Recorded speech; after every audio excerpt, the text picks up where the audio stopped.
La journée mondiale de la santé que nous venons de fêter la semaine dernière a finalement des allures assez inquiétantes, voire même pour certains effrayantes, la cause bien sûr, le Covid-19. En effet, les statistiques de personnes infectées ou décédées par, ou plutôt à cause, devais-je dire, du virus, rythment désormais notre quotidien et un langage qui s'est progressivement installé, qui nous est complètement étranger, comme le confinement, mesures barrières, distanciation sociale et même parfois la chloroquine. Sur le plan économique, les crises, nous en avons déjà connues, mais celle-ci, elle est particulièrement singulière en ce sens qu'elle a entraîné simultanément un triple choc. Au niveau de l'offre, puisque à cause du confinement, les entreprises se sont trouvées en arrêt total ou partiel d'activité. Au niveau de la demande, où la pandémie nous a obligés, en quelque sorte, à changer notre comportement comme une solution indispensable pour endiguer sa propagation, et entre les deux, l'impact sur le marché de travail est certain, toute activité confondue, formelle ou informelle. Et c'est justement l'objet de cette table ronde où il sera question de débattre de ce triple choc, de ce triple impact, à la fois économique, comportemental et sur le marché de travail. Une table ronde organisée, il faut le rappeler, par l'Université Mohammed Ier et qui va s'enrichir des échanges avec un panel d'experts et de professeurs de l'École nationale de commerce et de gestion, chacun par rapport à son domaine d'expertise. À ma droite, Madame Majda Alaoui, professeure d'économie, bienvenue, qui sera interrogée essentiellement sur l'impact économique de cette pandémie. Et à ma gauche, Madame Sana Kharrout, professeure de GRH, bienvenue également, et qui va justement nous parler de l'impact sur le marché du travail. Et bien sûr moi-même, Mohamed Ben Saddeq, professeur de marketing, et je vais discuter essentiellement de l'impact comportemental.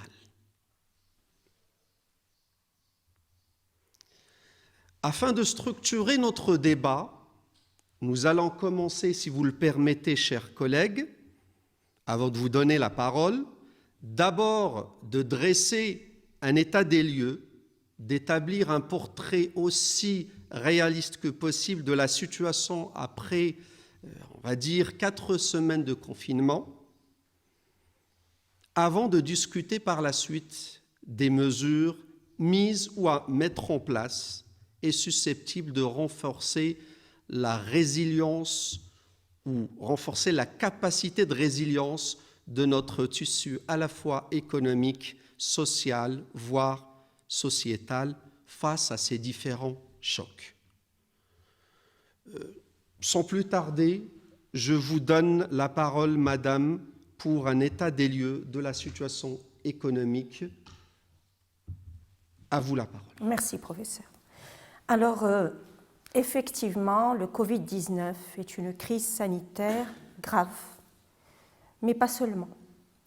Elle aura aussi des conséquences assez lourdes sur les plans économiques et social, en raison du ralentissement, voire de l'arrêt de plusieurs secteurs d'activité. Alors, pour répondre à votre question sur l'évaluation de l'impact de l'épidémie sur l'activité des entreprises, tout d'abord, il nous faut rappeler une chose, c'est que cette crise est à l'origine à l'extérieur de l'économie, c'est-à-dire une décision volontaire de la part des autorités politiques elles-mêmes d'arrêter l'activité économique. En d'autres termes, on a choisi d'abord de sauver des vies avant de sauver l'économie, comme on faisait auparavant. Le Maroc, en effet, a été parmi les premiers pays à décréter l'état d'urgence sanitaire et à imposer le confinement. C'est d'ailleurs le meilleur geste barrière pour lutter contre le Covid. Cette décision rapide a été louable et on ne discute pas ce point. Il y a donc eu lieu de fermeture des lieux publics, des restaurants par exemple, des cafés, de plusieurs espaces de sport, arrêt des compétitions sportives et autres, et donc cette épidémie a mis à mal toute l'économie. Si vous voulez, valeur d'aujourd'hui, on ne peut pas estimer avec exactitude l'impact de cette épidémie et sur l'économie mondiale et sur l'économie nationale. On ne connaîtra réellement son coût que dans quelques mois, voire quelques années. Mais on peut déjà constater que certains secteurs d'activité ont montré leur vulnérabilité. Alors nous accusons des pertes au niveau touristique, du transport aérien, estimé entre 40 à 80% comme prévision des baisses de recettes de voyage. Même chose pour le textile qui connaît des perturbations d'approvisionnement en provenance de l'Asie et également une baisse de la demande étrangère. Une croissance de la valeur ajoutée de ces secteurs devrait afficher une baisse de plus de 20% par rapport aux prévisions. Le secteur de l'automobile qui est à l'arrêt actuellement. Alors, si nous analysons la consommation, le commerce, le tourisme, les exportations, nous devons nous attendre à des pertes considérables. Les risques sont là, tant au niveau de la demande intérieure que de la demande extérieure. Alors, au niveau de la demande intérieure, on peut le constater au quotidien, il s'agit d'un marasme. Bien sûr, ce sont les effets du confinement liés à la lutte contre ce Covid et la fermeture de plusieurs commerces pour endiguer la pandémie. Les conséquences, bien sûr, c'est une perte de revenus et donc une perte du pouvoir d'achat pour plusieurs ménages. Même chose au niveau de la demande extérieure, surtout en provenance de l'Union européenne. Alors, bien sûr, en tant que client, en tant que fournisseur, le Maroc commerce énormément avec les pays de l'Union européenne, notre partenaire principal. Et donc, ce sont nos exportations, ce sont les IDE, baisse des flux de pratiquement de 50 à 60%.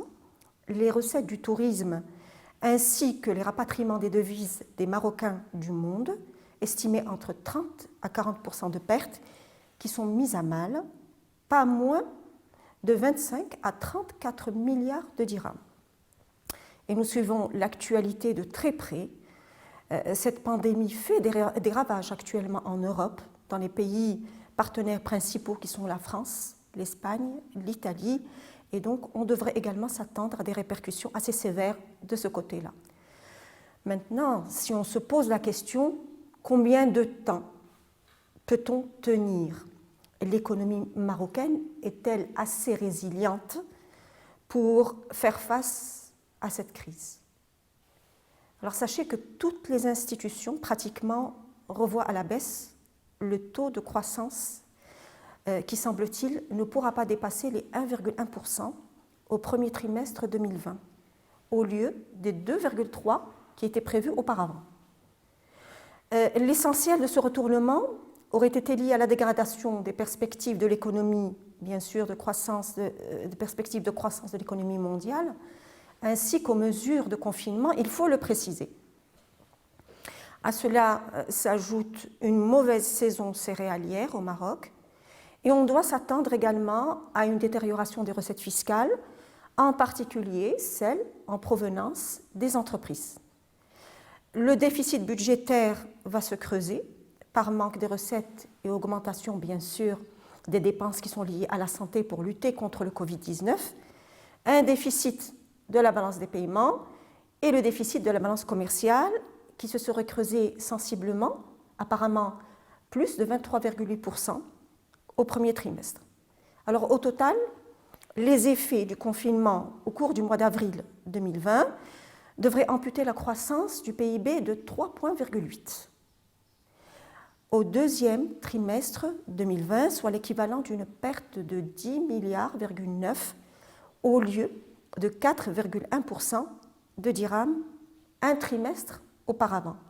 Donc le marasme est là, que ce soit sur l'économie nationale ou sur l'économie mondiale, et bien sûr la récession se profile. Voilà pour le volet économique.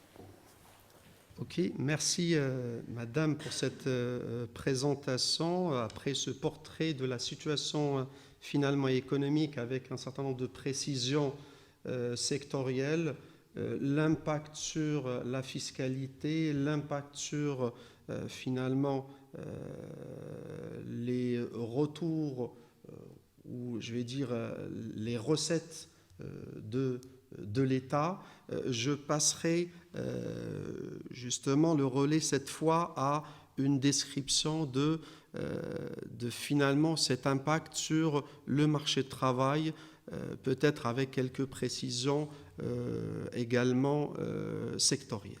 À vous la parole, Madame Kroot. Parfait, merci professeur. Donc, à l'heure où nous nous discutons, il faut savoir que le coronavirus ne s'attaque pas seulement au tissu pulmonaire, mais il a réussi quand même à mettre en tendresse aussi bien le tissu social. Certes que c'est très difficile de s'exprimer à chaud sans avoir un recul sur une crise inédite dans la période contemporaine que vit le Maroc. Mais à l'heure actuelle, les seuls chiffres fiables, réellement fiables, sont des statistiques communiquées par le ministère de la Santé en termes d'effectifs. Sur le plan social, le Covid-19 aura des incidences profondes sur les performances du marché du travail. Et c'est ce qui a d'ailleurs été affirmé par l'Organisation internationale du travail tout au début de cette pandémie. Cette projection n'a rien de réjouissant, surtout pour le Maroc, dont les plus forts taux de chômage restent le lot composé des jeunes, des femmes et des diplômés.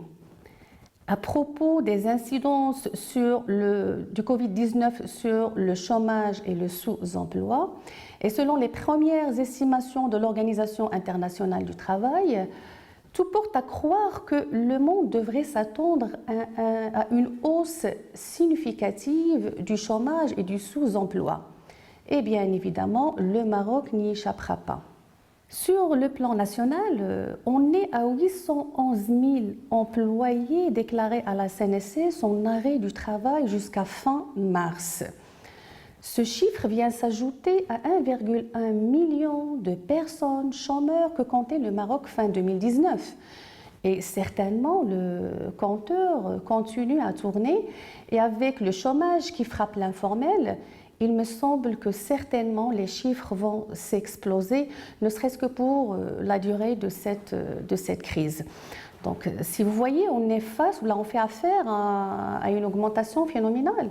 Donc, on parle d'une augmentation de plus de 70%, voire 1,9 million de personnes, d'après les derniers chiffres du HCP ou du Haut Commissariat au Plan. Le taux de chômage, à son tour, passerait à près de 16% contre 9,2% fin 2019, toujours d'après le HCP. Si on prend en compte les personnes qui vont s'inscrire au titre des mois d'avril jusqu'à juin, certes que ce chiffre augmente encore ou va augmenter encore. Et si on prend en compte aussi les emplois non déclarés et les emplois informels perdus, les chiffres vont littéralement s'exploser, au moins jusqu'à la fin de cette crise, qui risque non pas seulement de durer, mais dont les répercussions pourront persister au-delà. En termes de statistiques, les statistiques sur le nombre d'emplois formels perdus sont disponibles et s'actualisent régulièrement. Mais il nous est difficile de quantifier les emplois non déclarés et les emplois informels perdus à l'ère de cette pandémie.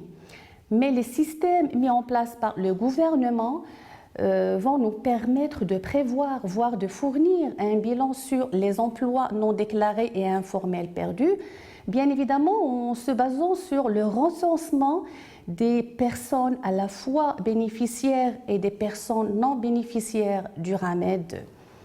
À mon humble avis, le Covid-19 met à nu l'ampleur de l'informel et du travail non déclaré au Maroc.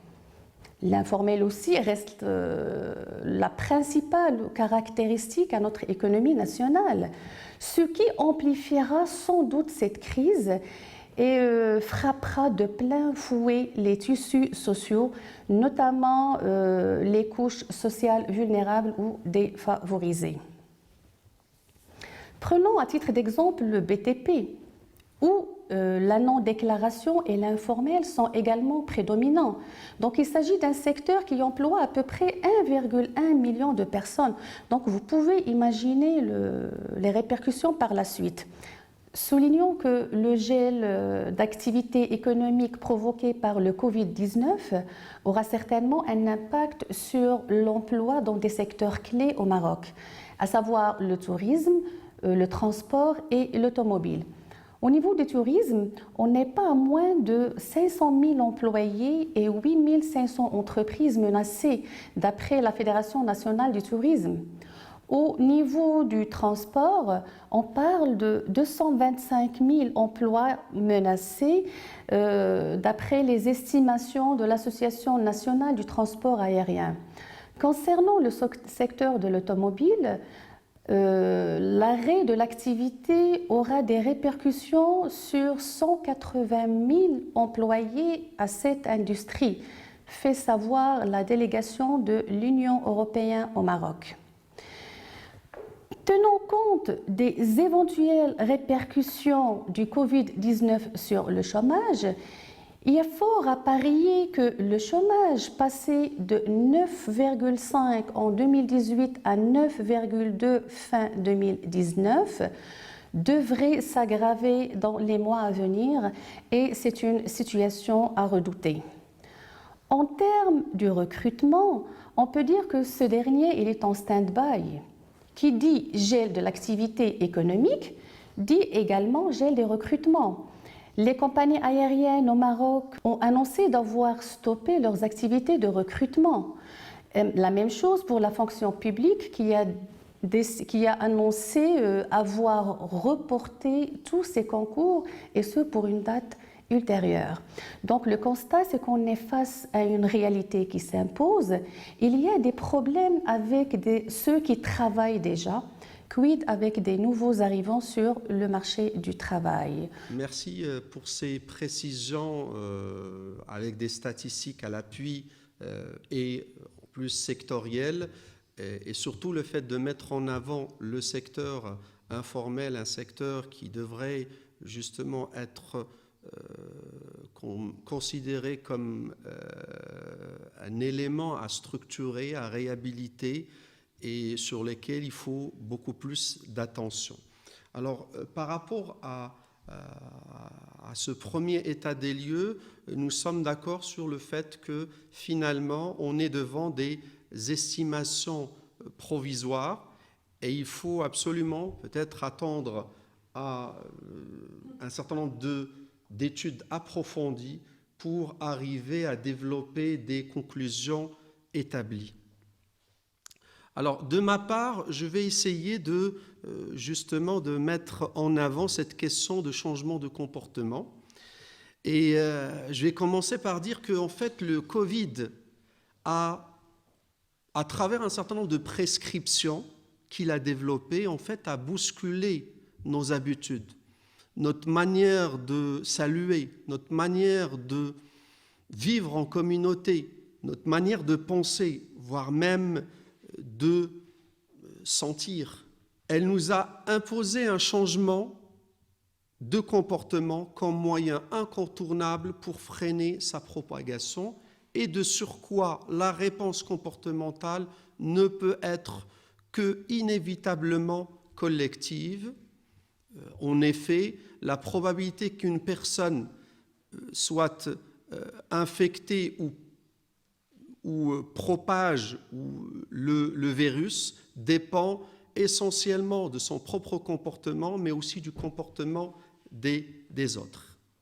Alors maintenant, face à ces différentes mesures sanitaires et gouvernementales, la réponse, il faut dire, elle était différente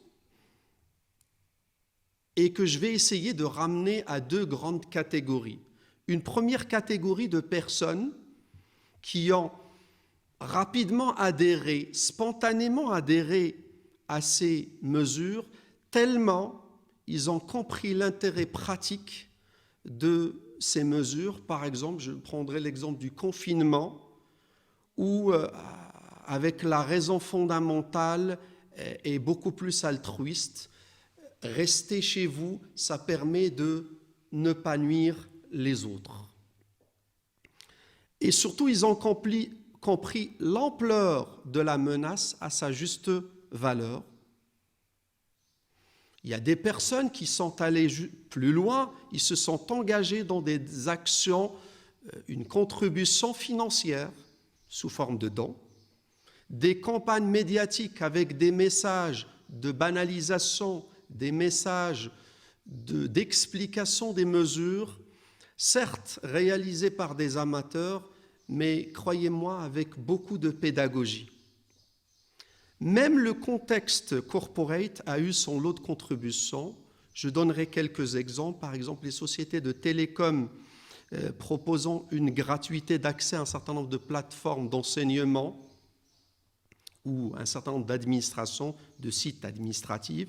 Les universités et centres de recherche qui proposent un accès à un certain nombre de revues, à un contenu pédagogique. Et même, il faut le signaler, l'université Mohamed Ier qui s'est engagée dans la fabrication de matériel destiné au personnel médical.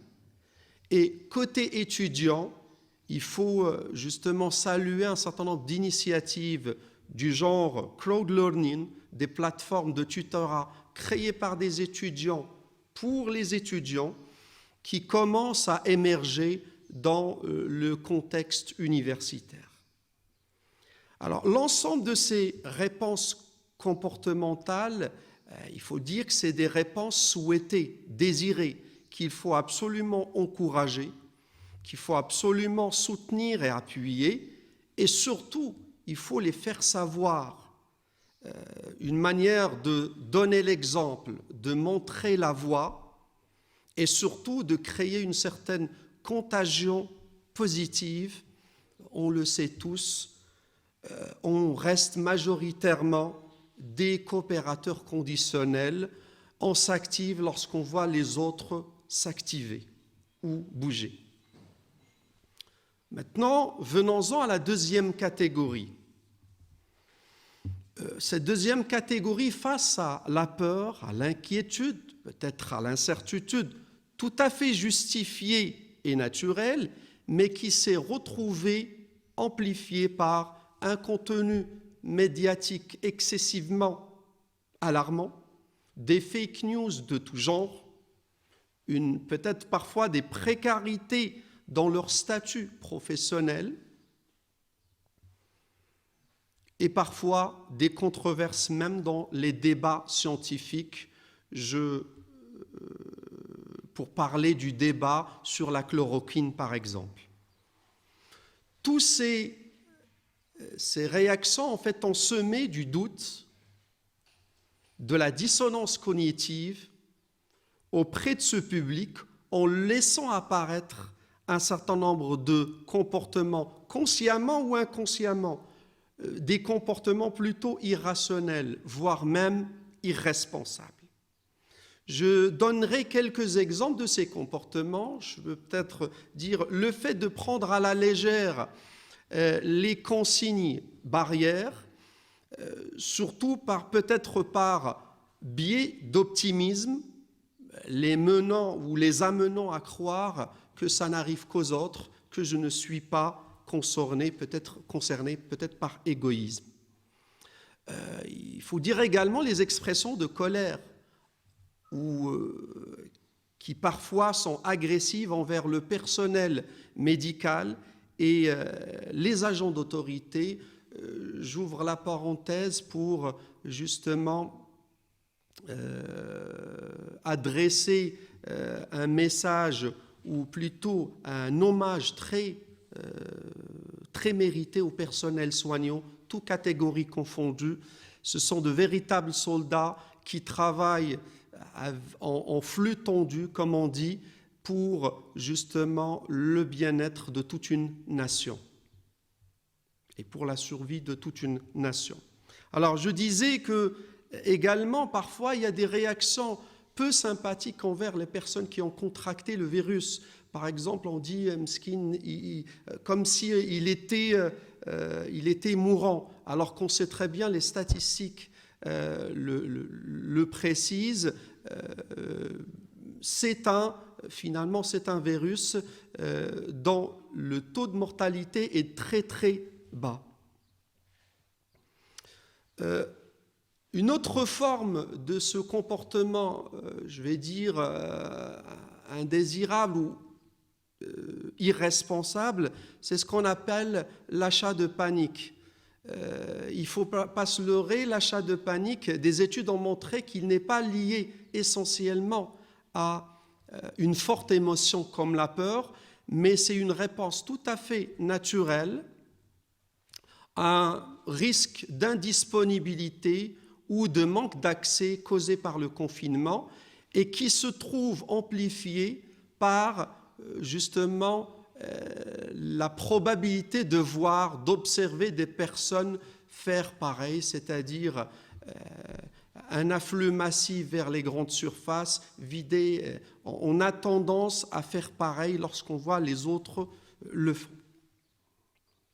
Et je termine par une dernière facette de ce comportement irresponsable, c'est justement la couverture médiatique, avec des fois un contenu exagéré et un langage inutilement alarmant, du genre par exemple virus tueur. Et parfois, c'est des messages troublants. Par exemple, je prendrai l'exemple des reportages mettant en avant des personnes qui sortent des rassemblements de jeunes. C'est ce qui a en fait entraîné l'aggravation de la situation en Italie, parce que en les voyant, ça a incité les autres à faire pareil. Alors, c'est cet ensemble de comportements, j'allais dire en partie indésirables, mais également irresponsables, qu'il va falloir absolument corriger, contenir et en quelque sorte même désapprouver socialement, moralement, voire sanctionner.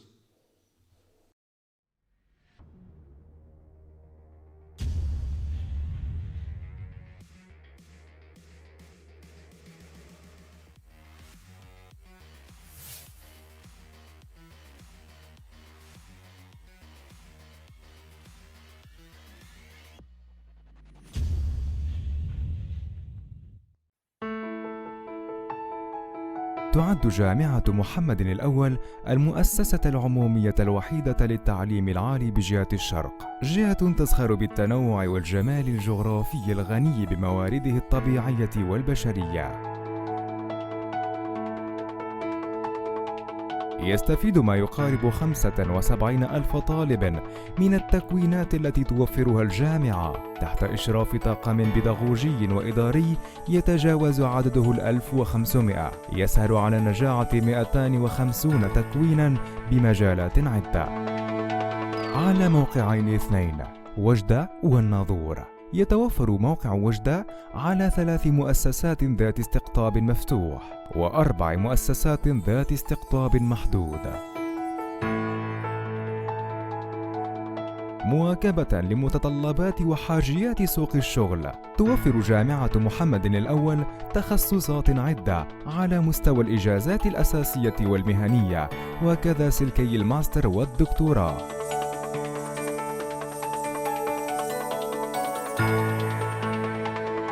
تتوفر كلية العلوم القانونية والاقتصادية والاجتماعية على 18 تكوينا يضمن لما يتجاوز 26,700 طالب في تخصصات تتماشى وأهداف الكلية.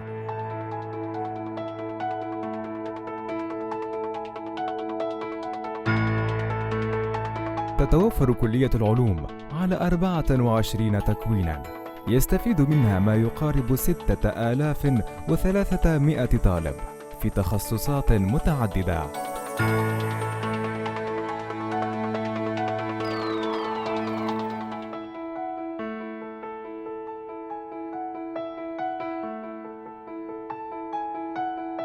توفر كلية الآداب والعلوم الإنسانية لأزيد من 13,600 طالب تخصصات متعددة من خلال 8 تكوينات.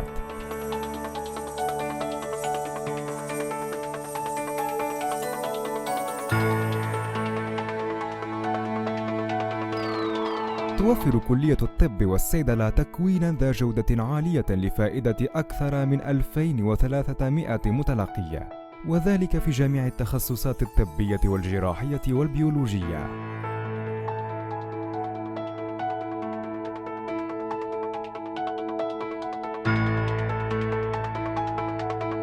تهدف المدرسة العليا للتكنولوجيا إلى تدريب الطلبة في مختلف مجالات التكنولوجيا من أجل تلبية احتياجات المنطقة والبلد بإمداد الموارد البشرية اللازمة وفق 20 تكوينا يستفيد منها حوالي 2,200 طالبة.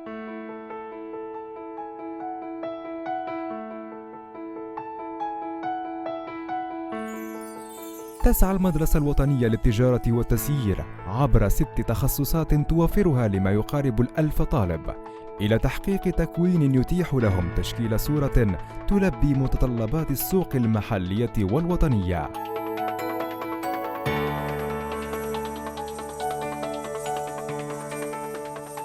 تعمل المدرسة الوطنية للعلوم التطبيقية على تكوين مهندسين مؤهلين تأهيلاً عالياً وزيادة عددهم في أكثر التخصصات طلباً وفق 5 تكوينات توفرها لما يعادل 1,200 طالباً.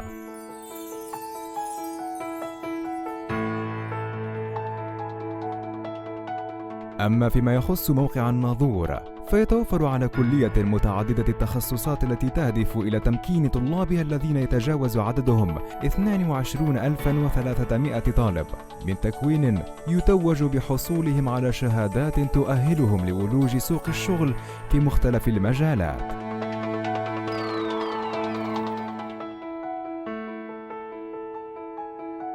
وتحقيقاً للعدالة المجالية التي تنهجها الوزارة لتحسين ظروف التأطير وتنويع التكوينات وتقريب المؤسسات الجامعية، فقد عملت جامعة محمد الأول على إنشاء عدة مؤسسات بمختلف مدن الجهة، منها النواة الجامعية بتوريد بطاقة استيعابية تتجاوز 1,300 طالب، بالإضافة إلى النواة الجامعية ببركان التي هي في مراحل متقدمة لإخراجها إلى حيز الوجود. ولجعل من موقع الناظور قطباً جامعياً، فإن الجامعة بصدد إنشاء هذا المشروع الذي سيضم كلاً من مدرسة عليا للتكنولوجيا تهتم بمجال مهن البحر والإعلاميات واللوجستيك، وكذا مدرسة وطنية عليا توفر تكوينات في مهن الفنون والإعلاميات والتكنولوجيات الحديثة، بالإضافة إلى تشييد المدرسة العليا للتربية والتكوين بوجدة. إضافة إلى الأدوار المنوطة بالجامعة في ميدان التكوين، هناك أدوار أساسية أخرى تتجلى في البحث العلمي وفق استراتيجية تروم أهدافاً مسطرة تماشياً، والمخططات والأوراش الكبيرة والهادفة للمملكة، كقطب الطاقات المتجددة، والذي يعد المساهم الرئيس في التطور العلمي والتكنولوجي، حيث يعتبر المغرب في هذا المجال رائداً على صعيد القارة الإفريقية.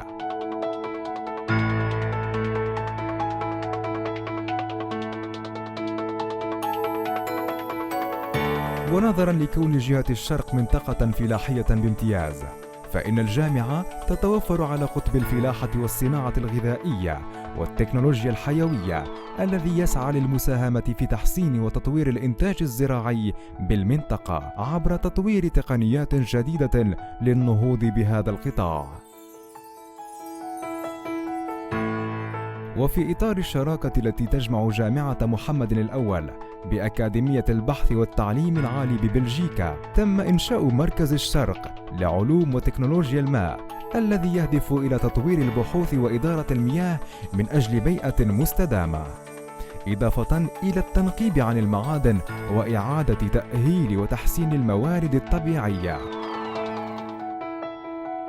نظراً لأهمية اللغات في التواصل وتحصيل المعرفة، تتوفر جامعة محمد الأول على المركز الجامعي للغات والتواصل الذي يعد الأول من نوعه في إفريقيا. وإيماناً بالدور المنوط بالجامعة لتطوير تنافسية القطاع السوسيو-اقتصادي والرفع من مردوديته، قامت جامعة محمد الأول بإنشاء مجمع جامعي لنقل التكنولوجيات والخبرة، يتوفر على كل الآليات الضرورية والظروف الملائمة للتكوين الجيد. اهتماماً من الجامعة بتتبع خريجيها، تم إنشاء المركز الجامعي للشغل في إطار الشراكة مع الوزارة الوصية على الشغل.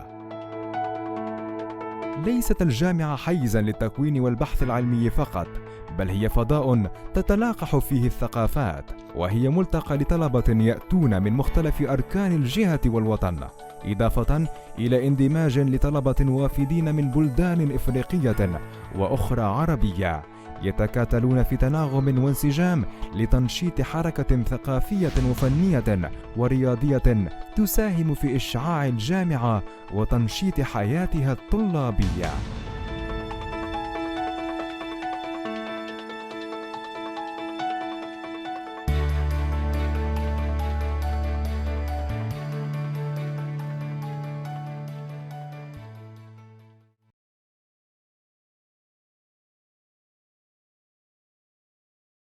Dans cette seconde partie de la table ronde, on va la réserver cette fois pour parler des mesures mises ou à mettre en place et qui sont susceptibles de renforcer la capacité de résilience de notre tissu à la fois économique, social et même sociétal. Alors, pour cela, je vais justement revenir à Madame Alaoui, spécialiste économiste que vous êtes, pour parler des conséquences ou plutôt des mesures mises en place par le gouvernement, par les instances gouvernementales pour essayer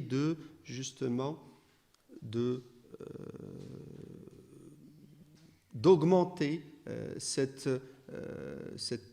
résilience de notre économie. Je vous donne la parole. Bien. Alors, nous devons d'abord souligner la célérité avec laquelle le Maroc gère cette crise sanitaire avec ses conséquences, comme vous dites, économiques et sociales. Le rôle de l'État en première ligne, la puissance publique dans le rôle d'urgentiste pour porter secours aux entreprises en difficulté et qui sont sonnées par la crise du Covid, pour tenir à distance autant que possible les faillites des entreprises et la montée du chômage, comme le dit ma collègue. La série de mesures économiques et sociales a été importante envers les entreprises en difficulté, mais également indirectement par des aides aux ménages. Et les premières mesures qui ont été prises par le gouvernement ont d'abord été destinées aux petites entités, petites entreprises. Première mesure phare a été la création du Fonds spécial pour la gestion de la pandémie coronavirus Covid-19. Puis, nous avons le rôle du comité de veille économique qui est chargé d'une part de suivre de près l'évolution de la situation économique à travers des mécanismes rigoureux de suivi et d'évaluation, et d'autre part d'identifier les mesures appropriées d'accompagnement envers ces entreprises et envers surtout les secteurs qui ont été impactés. Ce comité de veille économique a d'abord traité les mesures destinées aux salariés en arrêt de travail, ma collègue va le rappeler. Et le comité de veille économique a pris des mesures à l'adresse des entreprises en difficulté, des mesures, disons, sociales, transitoires, qui ont été adoptées, par exemple la suspension du paiement des charges sociales. Dans un autre domaine, la mise en place d'un moratoire pour le remboursement des échéances des crédits bancaires, activation d'une ligne supplémentaire de crédit de fonctionnement octroyée par les banques et garantie par l'État, c'est-à-dire que le ministère de l'économie, des finances et de la réforme de l'administration a mis en place auprès de la Caisse centrale de garantie un nouveau mécanisme de garantie appelé Daman Oxygène. Alors ce nouveau produit de garantie vise la mobilisation des ressources de financement en faveur des entreprises dont la trésorerie s'est dégradée à cause de la baisse de leur activité. Il permet ainsi aux banques de mettre en place rapidement des découvertes exceptionnelles pour financer le besoin en fonds de roulement des entreprises cibles et ainsi d'éviter la faillite de plusieurs entreprises. Dans un autre registre, on note la baisse du taux directeur de 2,25% à 2% et aussi la mise en place de mesures prudentielles et mesures monétaires afin d'aider les banques à mieux répondre aux besoins de leur clientèle, ménages et entreprises dans ce contexte bien spécifique. N'oublions pas les mesures fiscales qui ont été prises, telles que le report des échéances des obligations fiscales pour les entreprises dont le chiffre d'affaires est inférieur à 20 millions de dirhams, telles que la déclaration du résultat fiscal, le paiement du complément de l'IS, le versement du premier acompte provisionnel. Alors, et pour les entreprises dont le chiffre d'affaires est inférieur ou égal à 20 millions de dirhams et qui subissent d'énormes préjudices économiques en raison, bien sûr, de la crise drastique de leur activité et confrontées à des difficultés financières, elles peuvent prétendre à un étalement, voire à un report du paiement de l'impôt. Il y a également la mesure de l'accélération du processus de paiement des fournisseurs des établissements publics et aussi une suspension des ATD, les avis à tiers détenteurs, et également des contrôles fiscaux qui sont suspendus jusqu'au 30 juin 2020. Voilà pour les mesures essentielles qui ont été prises pour le volet économique. Merci Madame pour ces précisions et tout naturellement, ces mesures devront absolument être complétées par des mesures au niveau social. Plus précisément, ça devrait concerner le marché du travail et je me tourne cette fois aux spécialistes GRH que vous êtes pour nous parler un peu des mesures mises en place dans le contexte marocain pour endiguer finalement les conséquences néfastes de cette crise. À vous la parole. Donc, comme vous pouvez le constater, la crise actuelle a plusieurs dimensions, donc que ce soit sur le plan sanitaire, économique et même social. Il faut dire aussi que la réponse du Maroc face à cette crise, elle a été exemplaire et reconnue par la communauté internationale. Sur le plan social, la réponse ou l'action du Maroc était la plus impressionnante, d'où le lancement du fonds coronavirus au Covid-19 pour la gestion de cette crise actuelle. Deux principales mesures ont été prises, à savoir la première qui prévoit que tout salarié déclaré en février 2020 à la CNSS en arrêt d'activité d'une entreprise en difficulté dont le chiffre d'affaires a chuté de 50% par mois par rapport au même mois de l'année dernière et avec un effectif ne dépassant pas 500 employés, se verront bénéficier d'une indemnité mensuelle d'une valeur de 2000 dirhams net, plus les allocations familiales et des prestations de l'assurance maladie obligatoire. Ces salariés pourront aussi bénéficier du report en termes de remboursement des échéances de crédit. Il s'agit bien des crédits de type consommation et des crédits acquéreurs. et ce jusqu'au juin 2020. Soulignons ainsi que les premières mesures qui ont été prises par le comité de veille économique concernaient en premier lieu les salariés et se focalisaient principalement sur les mesures d'accompagnement en faveur d'un secteur ou en faveur du secteur informel. De par la complexité et l'ampleur de la problématique, il a été décidé de la traiter en deux phases. Donc, la première phase concerne les personnes détenteurs du RAMED opérant dans l'informel et qui n'ont plus de revenus à cause des confinements obligatoires. Donc, une aide leur sera versée par le fonds Covid-19. Il s'agit d'une aide d'un montant de 800 dirhams par mois par ménage pour une personne au mois, d'une valeur de 1000 dirhams par mois par ménage de 2 à 3 personnes et d'une valeur de 1200 par mois par ménage de plus de 4 personnes. La deuxième phase concerne les non-ramédistes opérant dans l'informel et qui ont perdu leur revenu à cause du confinement obligatoire. Une aide des mêmes montants leur sera accordée. Donc voilà, c'était un récap sur les mesures qui ont été prises sur le plan social par le gouvernement pour la gestion de cette crise. Merci Madame pour ces précisions et je vais enchaîner pour parler maintenant de mon côté du cadre comportemental. J'ai dit tout à l'heure que nous sommes face à des comportements désirés qu'il faut encourager, faire savoir, et en même temps on est face à des comportements irresponsables, indésirables, qu'il faut absolument corriger, contenir, voire même désapprouver socialement et moralement. Alors, pour cela, la solution, c'est, je propose une politique de communication axée sur le management de la perception du risque. Parce que c'est là le bas blesse de finalement, toute logique qui veut orienter les comportements vers de la direction souhaitée, c'est de gérer la perception du risque. On sait très bien que le processus de perception de risque, c'est un processus qu'on peut facilement biaiser.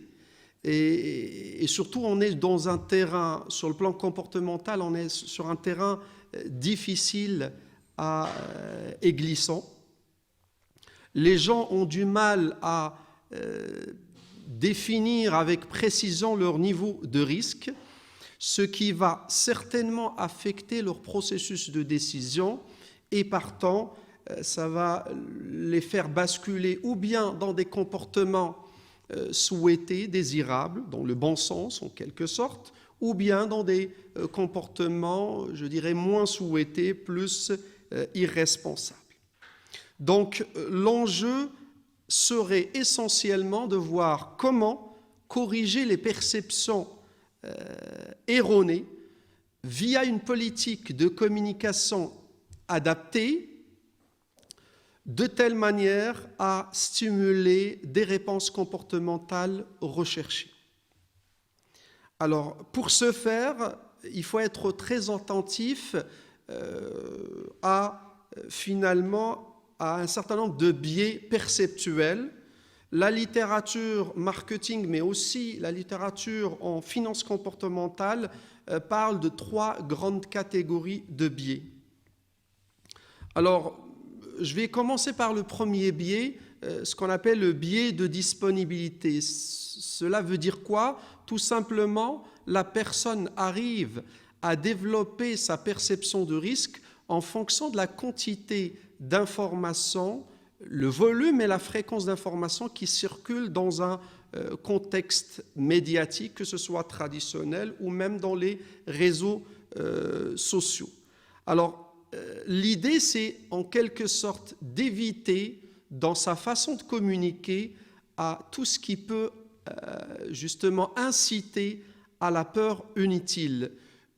Je précise, le terme inutile est important parce qu'un niveau de peur, je dirais modéré, est important pour appuyer un changement et inciter à un changement de comportement, mais tout excès pourrait très bien être considéré comme un vecteur de propagation de tout ce qui est comportement indésirable. Le deuxième catégorie de biais, ça concerne ce qu'on appelle le biais affectif. Qu'est-ce que c'est qu'un biais affectif? Les gens arrivent à percevoir le risque finalement via une quantité d'informations, mais cette fois émotionnelle, au travers de l'émotion, par exemple de la peur, de l'inquiétude.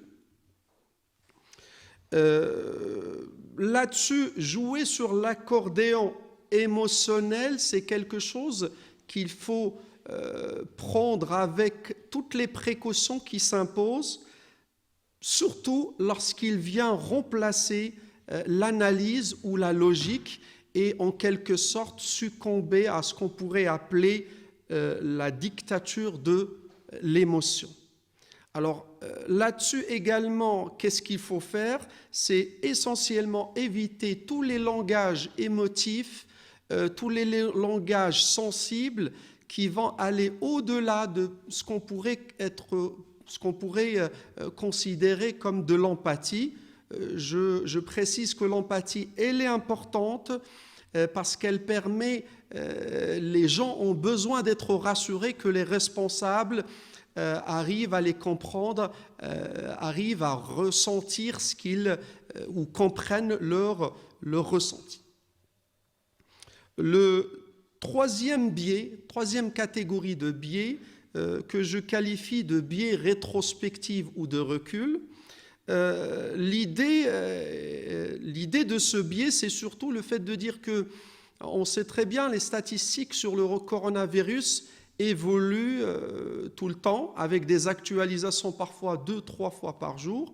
Les gens font confiance à ce type ou font confiance aux résultats affichés, mais avec le temps, après un certain nombre de semaines, on a cette impression peut-être que les autorités auraient dû savoir vers où les choses vont évoluer, alors qu'en réalité, l'incertitude, elle était pratiquement